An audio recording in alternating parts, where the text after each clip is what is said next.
السلام عليكم ورحمة الله وبركاته كلنتي وعن وناكسن داوديال meel kasta oo nagala socotaan ku soo dhawaada wareysi gaar ah oo aan la yeelan doono wasiirka haweenka maamul goboleedka Soomaaliyeed ee Puntland Anisa Xaaji Muumin oo hawlo shaqo aan u timid magaalada Nairobi aan halkan kula kulanay Aniso ku soo dhawo marka hore muqbahiya STA mahadsantahay maxamed Aniso tan iyo 2014 waxaad haysay ama waxaad ahayd wasiiradda haweenka ee Puntland waxaan jecelahay inaan ku weydiiyo marka hore maxay tahay wixii ku qabsoomay tan iyo markii xilkaas lagu dhiibay runtii wixii noo qabsoomay ka wasaarad ahaan aad bay u badan yihiin 3 sano ciyaar ma aha ka qof ahaan maadaama la igu soo tababaray dawlad maamuleed ama aasaaska iyo kobcinta dawladda iyo agabyadeeda lagu maamulayo dadkii runtii waxyaalihii noo qabsoomay haddii aan kala qaado si guud sanadkii ugu horeeyay horta waxaan xooga saarnay ama diiradda saarnay sidii aan ugu aasaasi lahayn wasaaradda siyaasado iyo qorshayaal ay markaa la shirtagto ay ku yeelato hiigsigeeda sanadaha soo socda waxaa ugu horeeyay siyaasadii gudniinka gabdhaha oo runtii madaxweyne Cabdiweli Maxamed Cali Gaas uu nala soo dhaweeyay nala taageeray oo saxiixnay bil kadib actually few weeks dhowr usbuuc kadib waa Maarso 8 maalinta haweenweynaha adduunka baan soo bandhignay la saxiixay baahinay siyaasadii hadda 2 sano barbay maraysaa intii dhaqangelinteeda lagu jiray waxa inta ii xigtay inaan sameeyay qorshe 5 sano ah oo lagu hagayo wasaaradda adeegyadeeda siday goboladii u gaari lahayd waxa kale oo markaa soo baxday ii muuqatay si qorshayaashii loo qabto ilaa wasaarad walba ama hay'ad dawladeed walba waa inay leedahay iyada qorshe u gaara ama siyaasadda noqdo ama qorshaha noqoto markaas ay u howlgali kartaa hawshii u taal iyada iyo adeegidii dadka waxaan ogaaday marka inaanay jirin siyaasad ku wajahan dhanka shaqaalaha oo xeer hoosaadka wasaaradeed ah iyo dhankii maamulka lacagaha iyo maaliyadaha labadaas siyaasadood baan iyadana diyaarinay oo ah human resource iyo financial management sidii loo maareyn lahaa lacagaha iyo dhaqaalaha iyo shaqaalihii sidii loo hagi lahaa dabcan wasaaradda shaqaale way jirtaa laakiin taanada waa xeer hoosaad waxaa intaa dheeraa aan u kurgalnay inaan kasii shaqeyno siyaasad aan 2015 aanu balaarinay oo ahaa siyaasadda daryeelka caruurta dayacan iyo dib u eegis siyaasadii jinsiga aanu ku sameynay intaa kadib waxaa noo muuqatay runtii in la helo xarumo haweenka ku shaqaysan karaan 9 gobol bay haatan Puntland ka kooban tahay 4 xarumood baa isla sanadkii koobaad ee 2014 noo suura gashay inaan ka hirgelino magaalada Baran oo ah gobolka Sanaag magaalada Carmo oo ah gobolka Bari magaalada Boocame oo Sool ku taala iyo magaalada Xarfo oo iyadana mudug ku taala afartaas xarumood waa xarumo aad u waaweyn waa meelaha haweenka iskugu iman karaan waa meelaha haweenka lagu tababari karo danahooda ku falanqeyn karaan ama iyagii xataa ay ku kobcin karaan markay calashaan noqoto xaqii dhaqaale tababar haday noqoto iskaashi haday noqoto isku imaansho haday noqoto wacyigelin ay kaga qayb qaadan karaan intaa hadii ay dhacday sanadkii labaad baan waxaan u gudagalnay marka haweenka danyarta ah haweenka qaadka gada haweenka xaasaska askartoo kale askarta u dhaxda haweenka markaa ama dhib qaba ama caruurtooda daryeelo ama caruurta dibad joogta maxaan ka yeelnaa dabcan dawladdaana mas'uuliyadda ay ka saaran tahay haddee siyaasad la'aanna iskama socon kartid qofka inuu qorshe iyo hiigsi leeyahay weeye sidii baan waxaan ku hirgelinay siyaasadii daryeelka caruurta dayacan alxamdulillah aad baan uga faraxsanaa runtii golaha wasiirada iyo madaxweynaha inay nagu taageereen arrinkaas waayo aad bay muhiim noogu tahay caruurtii guryaha ku xareysnayd in la hagaajiyo la daryeelo laga ilaaliyo tacadiga barbaarintoodii waxbarashadoodii quudkoodii loo helo laakiin kuwa banaanka joogan iyaga laftigooda la meeleeyo taa way noo suura gashay 2 siyaasadood oo kala marka noo suura gashay isla 2015 alxamdulillah ilaa 2016 kun aan soo wadnay oo ahaa haweenka maadaama ay yihiin lafdhabarta ummadda intaasna ay soo dadaalayeen ilaa iyo haatan qaasatan Puntland ay u taagan yihiin haweenka horumarkii sidee iyaga horta laftigoodu xagga miisaaniyad ahaan wax loogu aasaasaa siyaasad baanu taa ka sameynay weli maynaan geenin maxay ahayd golaha wasiirada waa siyaasad loogu magac daray gender responsive budgeting waa siyaasadda calashaan iyaga ama himilada dhaqaale ee iyaga haweenka gaarka u ah oo markaa dowladda hadduu ilaahay yiraahdo ay maxay ahayd wax ka qaban doonto ama ha noqoto miisaaniyad gooni loogu dhigto ama in khayraadka soo baxa iyaga gooni wax loogu qoondeeyo waxaa kaloo noo suura gashay inaanu asaasno tuul ama qorshe ama habqaabeed lagu midayn karo siyaasadda dowladda dhan isla markaana looga dan leeyahay in waxyaalo badan waxaa arkaysaa lagu leeyahay haweenkii kama qayb galaan shaqooyinka qaarkood ama ha noqoto dhankii maaliyadda ama ha noqoto dhankii caafimaadka laakiin waxaan ogaanay Puntland kaliya 70 ilaa 80% weeyaan gabdhihii wax baranayay markay soo qalin jibaan shaqadiisa ay uga qayb galaan in siyaasadihii calashaan iyadoo aysan oranayn haweenkii lama shaqaalayn karo ba haddana waxaa dhacda inay rag meesha u badan yihiin intaa marka la naaqusiyo haweenkii tiradooda shaqaynayay oo waxbarto kor loo qaado marka tuulkaasaan samaynay ama qorshahaasaan samaynay iyadana dardargelinteedaan wadnaa dabcan sanad cusub baan ku jirnaa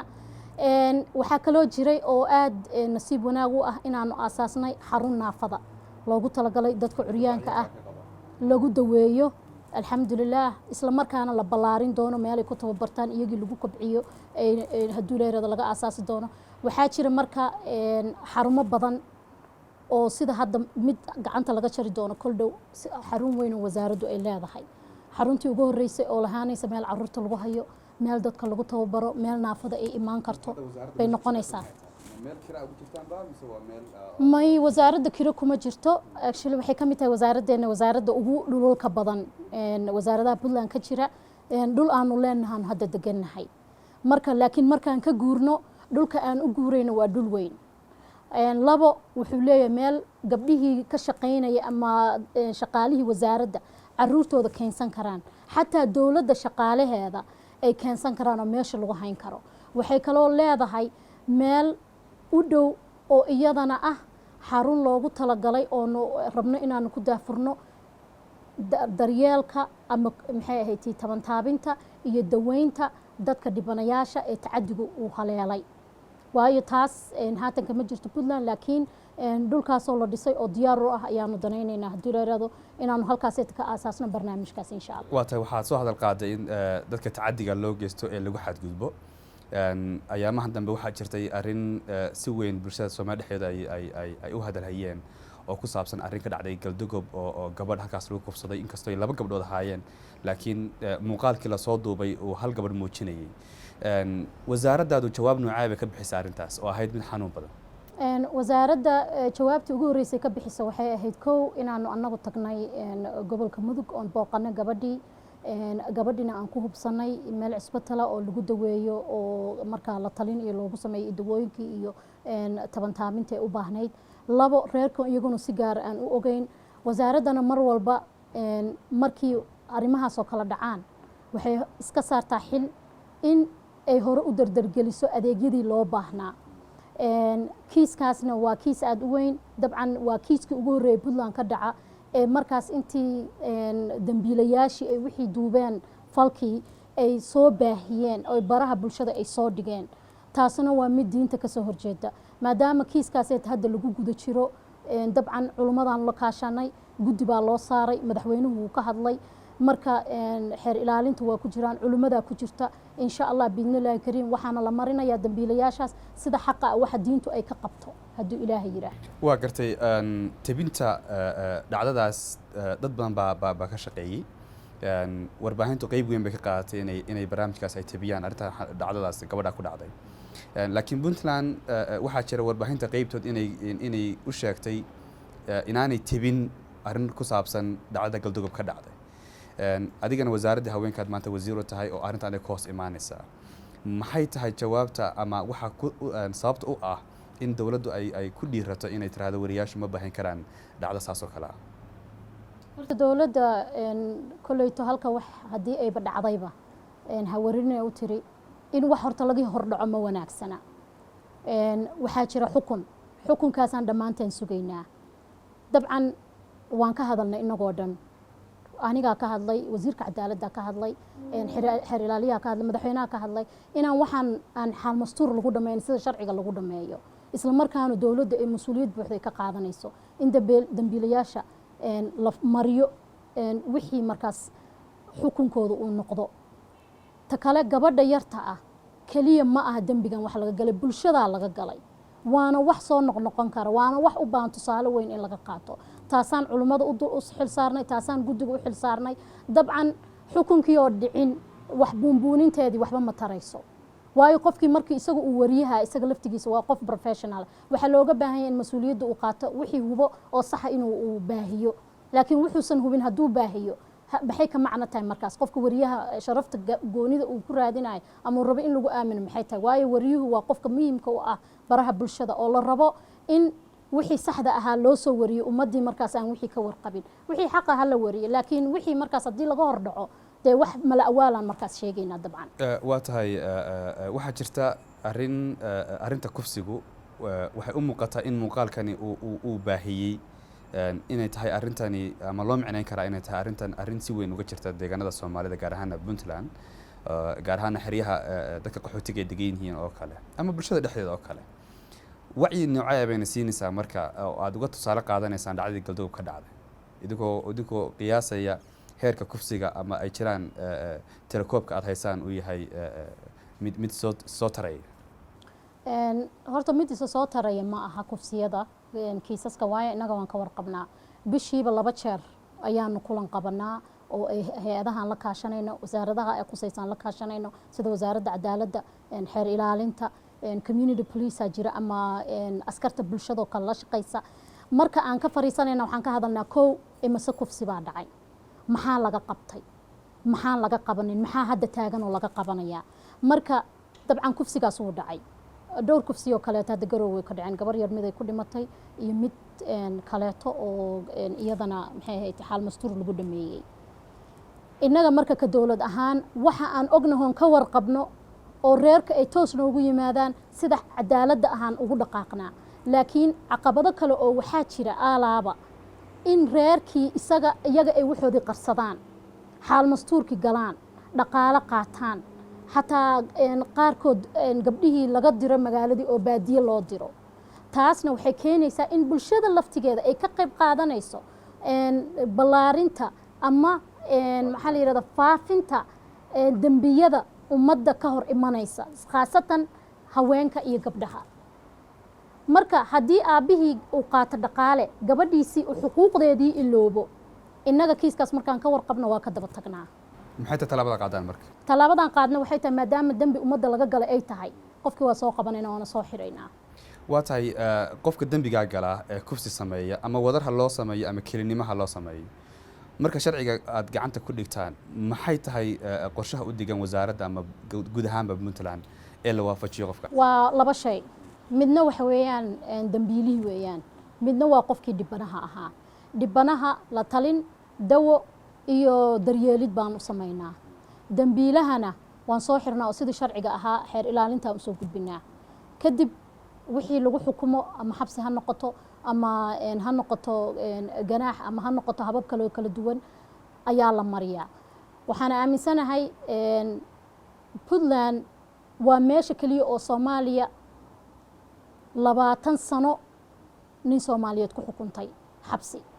3 gabdhood kufsaday. 2014 ayna dhacday arrinkaaneeto. meel kale Soomaaliya weli kama dhicin. innaga marka way naga go'an tahay in aanu ciqaabno qofka dambiilaha ah,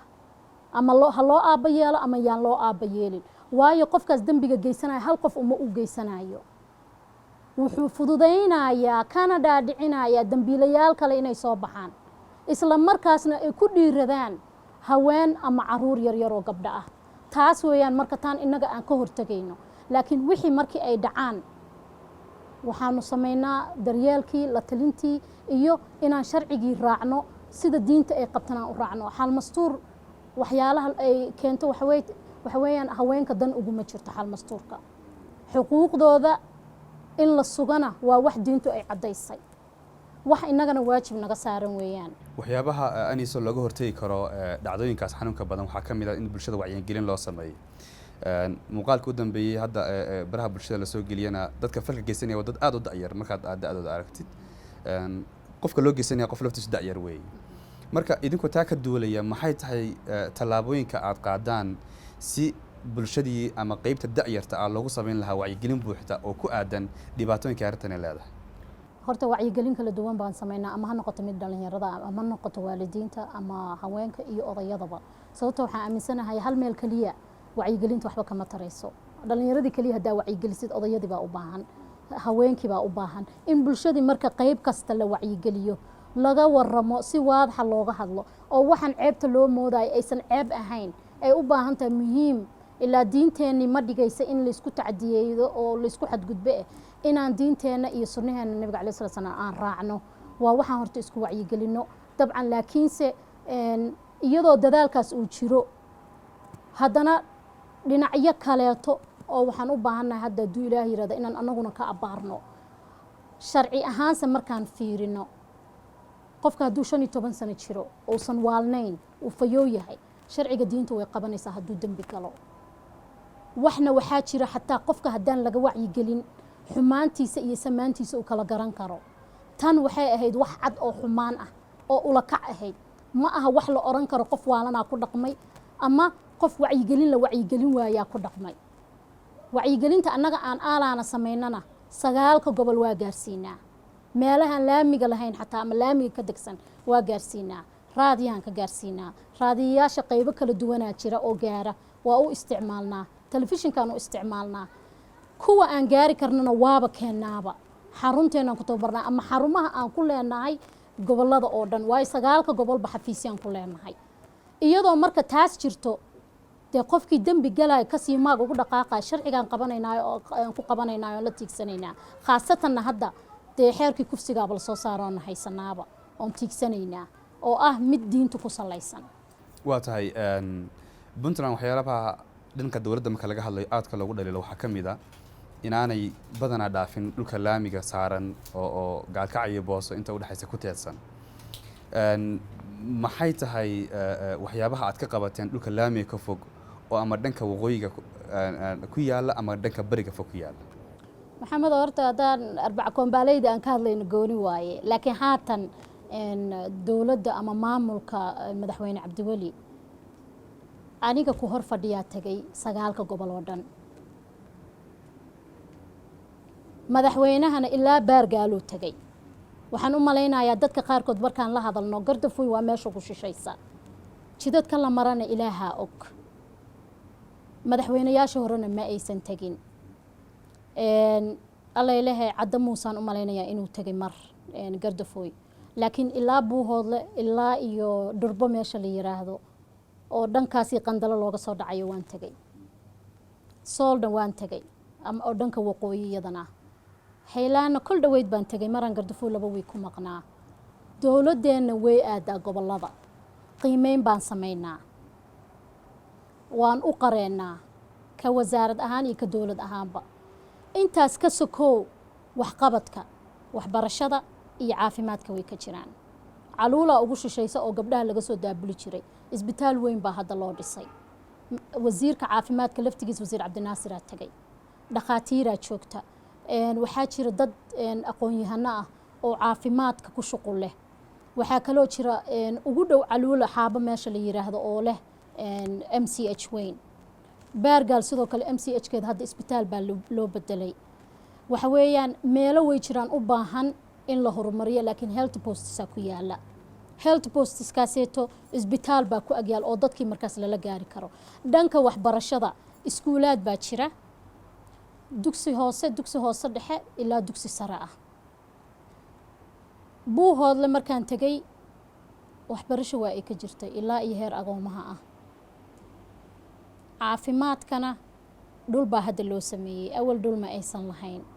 meeshii marka aan tagno waa ka soo jawaabnaa, laakiin midda meesha taalla waxay tahay dowladda kaliya ma aha inay iyadii ay meel kasta gasho. waxaa la doonayaa dadka laftigooda deegaanka inay diyaar u yihiin in wax loo qabto, inay iyagana waxooda ku darsan karaan. fiiri, markaan ka hadalno wadamada dagaalada sokeeye ka dhaceen, wadamada burburka ka soo kabanaya, Puntland waxay noqonaysaa tusaale lagu daydo. shir baan hadda Ammaan ka qayb galay. Soomaaliya khaasatan Puntland baa example noo ahay dhaheen, sababtoo ah waa meel iyadii damcaysa inay isku tashato, haddana saasay tahay dadkeediina rabto inay ka qayb geliso horumarkii laakiin dabcan dadkii loo shaqeynaya haddaysan qaarkood iyagu diyaar u ahayn horumarkaas ama aysan fahamsanayn dhibaatadeeday leedahay waana waxyaalaha burburka keena waana waxaan hadda ka shaqeynay inaan dadka ka dhaadhicino dowladda kaliya waxa ka sugina idinkana wax qabsada isku tashada dhaqaalahan iyo maxay ahayd tabarucaadka laydin fidinayo weligood ma jirayaan laakiin dhaqaalaa leedihiin ka faa'iidaysta waxaadna moodaa dadka hadda inay kusoo baraarugayaan marka haddii aan kaaga jawaabo su-aashaadii ahayd dowladda waxaa lagu dhaliilaa inaysan ka degin laamiga waa ka degnaa dabcan laakiin adeegyadii inaan badinana waa jecelnaa hadda caafimaadka iyo waxbarashada ugu daran labadaasba waa laga helayaa arrimahaas ku saabsan wasaaraddaad ay qabato waxaa muhiima inaad wada shaqayn la leedihiin wasaaradaha kale sida caafimaadka iyo waxbarashada si haweenka lagu helo adeegyo dheeriya oo ay u baahan yihiin ama caafimaad ha noqoto ama waxbarasho ha noqoto ama adeegyada kale wasaaradaha kale hayaan ha noqoteen marka maxaad nooga sheegi kartaa ama nooga sheegi kartaa wada shaqaynta aad la leedihiin wasaaradaha kale ee Puntland ka dhisan wada shaqaynta aan wasaaradaha kale leenahay khaasatan caafimaadka oo kaleeto November ama bishii 11 sanadkii horeeto waxaanu ka wada shaqeynaa sidii lagu heli lahaa ambulance qalabkeeda dhan u dhan yahay oo baadiyaha tagta oo isbitaal loogu talagalay hooyada iyo dhallaanka oo laga dhisay isbitaalka weyne Garowe qayb ka mid ah loogu tabarucay waxaan kaloo aniga khaasatan u ahay Puntland danjiraha u fadhiya barnaamijka karma la yiraahdo ee ah naaqusinta umul raaca iyo dhimashada dhallaanka oo runtii heer badan aan ka gaarnay ama ha noqoto in dadkii lagu wacyigeliyay inay caruurtooda talaashaan ama hooyadii uurka markay leedahay nafaqeynteeda uga qayb qaadan lahayd markay ilmaha dhasho siday iyada naas nuujintii ugu dadaali lahayd cunugii ilaa 2 sano inay naaska nuujiso in dawooyinkii loo sii dhiibo in dhalinyarada caafimaadka ka soo baxayso runtii aad u badan oo gabdhana u badan in lagu dardargeliyo internship program inta la siiyo ay ka qayb galaan si markaas meelihii baadiyaha ama laamiga ka fogaa ay uga maxay ahayd dardargeliyaan barnaamijyada caafimaadka wasaaradda caafimaadka si khaas ah iskala shaqeynaa haddana waxaa jirto socota siyaasadii maxay nafaqeynta oo u baahan inaan dardargelin hadduu leedo marka si gaar ah waa wada shaqeynaa tan waxbarashada iyadana aad baan u shaqeynaayo u wada shaqeynaa oo wax weeyaan waxay nagala qayb qaataan gabdhaha khaasatan markii wax la barayo kale gabdhaha markay ka soo baxaan jaamacadaha oo kaleeto sidii loogu sameyn lahaa xirfado shaqo loogu heli lahaa innaga waliba khaasatan waxaa jirta 30 gabdhood oo nu u fidinay master program oo hindiya ay maxay online ay ka dhiganayaan 3 gabdhood oo iyagana ay hindiya ay ku baran doonaan hadduu ilaahay yiraahdo Odisha State oo masterka oo rural management ay qaadanayaan iyo 3 haween oo waaweyn oo loogu talagalay solarka inay bartaan haweenkaas waa haweenka ugu horeeyay oo Soomaaliya ka baxa oo halkaas wax ku soo barta waxaana haddeerta ka shaqeynaynaa sanadkan hadduu ilaahay yiraahdo inaanu bilowno xarun solarka loogu talagalay in lagu tababaro haweenka oo noqonaysa in calashaan matooro solar ku shaqeeyo kala beerahooda ay ku waraabsanayaan nalalkii solarka oo kaleeto ama kuwii frinjeerada kale kii telefishinka oo kaleeto inay iyagu samaysan karaan shaqo abuurkay ka mid tahay dhiirigelinta haweenkay ka mid tahay haweenkuna runtii waa haween baranaya oo runtii ka faa'iideysan kara waqtigooda isla markaana u faa'iideyn kara wixii ay bartaan nafsadooda ka sokow dadkana ay u faa'iideyn karaan marka wada shaqeyn gaar aan leenahay wasaaradda cadaaladda wasaaradda iyadana dastuurka oo dhanka naga soo gasho siyaasadda oo kale wasaaradahoo dhan wada shaqeyn waa leenahay waxay muhiim noogu tahayna haween markii la dhaho wasaaradda horumarinta haweenka arrimaha qoyska waa nahay laakiin dalladii guud baanu nahay oo eegaysa wasaaradaha kale waxyaalaha ay u qabanayaan haweenkii ama dhanka caafimaadka ha noqoto ama kobcintii waxbarashada iyo tii dadbaneed ha noqoto ama ha noqoto dhankii siyaasaddii ka qayb qaadashadeeda marka qasab bay nagu tahay inaanu wada shaqeyn la lahaano si guud iyo si gaar ahaaneedba waa tahay Soomaaliya waxa ka jira system federaal Puntland federaalkaas qayb ka mid ah ka tahay dadkana dawlad guud baa maamusha oo dawladda federaalka Soomaaliya maamul goboleedana hoos imaanayaan wasaaradda haweenka ee Puntland wada shaqeyn intee leeg baa la leeyihiin wasaaradda heer federaal xarunta dhexe kule magaalada Muqdisho wada shaqeyn wanaagsan waa la leenahay wasaaradda si gaar ah waxaan wada shaqeynay waliba khaasatan markii loo ololeynayay gabdhaha siday siyaasadda uga qayb qaadan lahaayeen wasiir Zahra Maxamed Cali Samatar waxay noogu timid Puntland ku soo dhaweynay barnaamij baanu qabanay isdhexgalka iyo siyaasadda ka hadlaysay siday haweenka uga qayb qaadan lahaayeen iyo sidii loo kobcin lahaa barnaamijkaas kadibna waxaan isku raacnoon u tagnay boqorkii daarood boqor burhaan halkaasaan la fariisanay oo aanu weydiisanay inuu taageero noo fidiyo si haweenkii aanu u kordhino nambarkooda kasoo qaybgeli lahaa siyaasadda wada shaqayn marka waa leenahay wanaagsan dhanka tababarada iyo aqoon isweydaarsiga oo kale ma jirta wax wada shaqayn arrinta ka leedihiin aqoon isweydaarsiga iyada laftigeeda waa leenahay oo dhowaan baa waxaa dhacday tababar aan bixinay oo aan siinaynay wasaaradda amniga wasaaradda dastuurka wasaaradda cadaaladda iyo wasaaradda haweenka oo maxay xubno ka socday federaalka oo ku tababareen sidii looga hortagi lahaa maxay daabulida dadka iyo ganacsiga dadka siyaasadda ku wajahnayd marka wada shaqayn dhanka tababaradana waan leenahay dhinacii